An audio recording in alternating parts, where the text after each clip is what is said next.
I'm Chris Shaw. Here are Monday's top stories from Fox 4 Morning News. We're expecting new reaction from President Trump today on special counsel Robert Mueller's final report. Already, he's called it a complete and total exoneration. According to Attorney General Bill Barr, the report says there is no proof the Trump campaign or any Trump associates colluded with Russia. Barr also says there is not enough evidence to prosecute President Trump for obstruction of justice, but that the report doesn't clear Trump of obstruction either.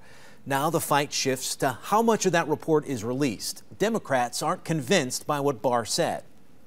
We haven't seen anything, basically a 3-page letter so far, and I think it's deeply concerning that, that we don't have the full report. His conclusions raise more questions than the answer, given the fact that Mueller uncovered evidence that, in his own words, does not exonerate the president. Well, Barr says he is working on releasing more information. This morning, the parents of a missing Punta Gorda teenager are praying that he comes home. Gage Jackson's roommate last saw him Tuesday night. He says Gage came home after work and then somebody picked him up.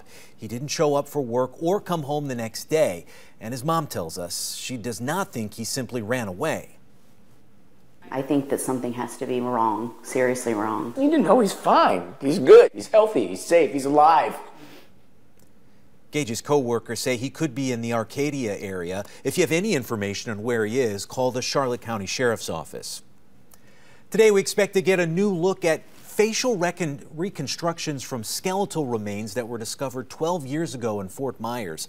FMPD is expected to unveil those images from their bones case during a news conference. This case goes back to March of 2007. 8 sets of remains were discovered. 3 victims were identified. The Lee County Medical Examiner's Office requested new facial reconstructions of the remaining skulls.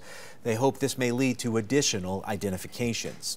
Senator Rick Scott will be in Southwest Florida later this morning to talk about water quality. He's scheduled to be part of an environmental roundtable discussion in Naples. Local community leaders and elected officials will join him. The event is closed to the public. More dead sea animals are washing up on Southwest Florida shores. A report from the Sanibel Captiva Conservation Foundation shows 5 dead marine animals were found around Sanibel the last 2 weeks. While there's no definitive link between the red tide and their deaths, one marine life researcher says he's seen enough. It was the worst we've ever seen, and all that red tide contaminated the environment, contaminated the food that animals eat.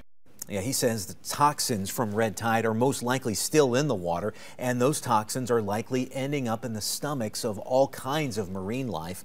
The Florida Fish and Wildlife Conservation Foundation says it will test all those animals turned in to determine exactly what killed them. This is a Storm Shield weather update with Danny Beckstrom. And the warm weather continues as we enter a new work week. Temperatures today climbing all the way into the mid-80s. We are going to be a bit above that seasonal average, but overall beautiful conditions. We'll see plenty of sunshine today with humidity staying in a tolerable spot. Dew points just near 60 today. And on our predictor, you see mostly sunny skies for most of the day, but the easterly wind will turn into an onshore wind this afternoon. So that could develop a few clouds along the sea breeze as we head into the second half of the day, but most of us going to continue with the sunny and dry conditions through your Monday evening plans. We're expecting a weak cold front to move through tomorrow into Wednesday. That's going to knock our high temperatures down to the upper 70s by the middle of the week. But as of right now, not expecting any rain chance in our 7-day forecast. That was a check of today's top headlines in your Storm Shield forecast. For more, log on to fox4now.com.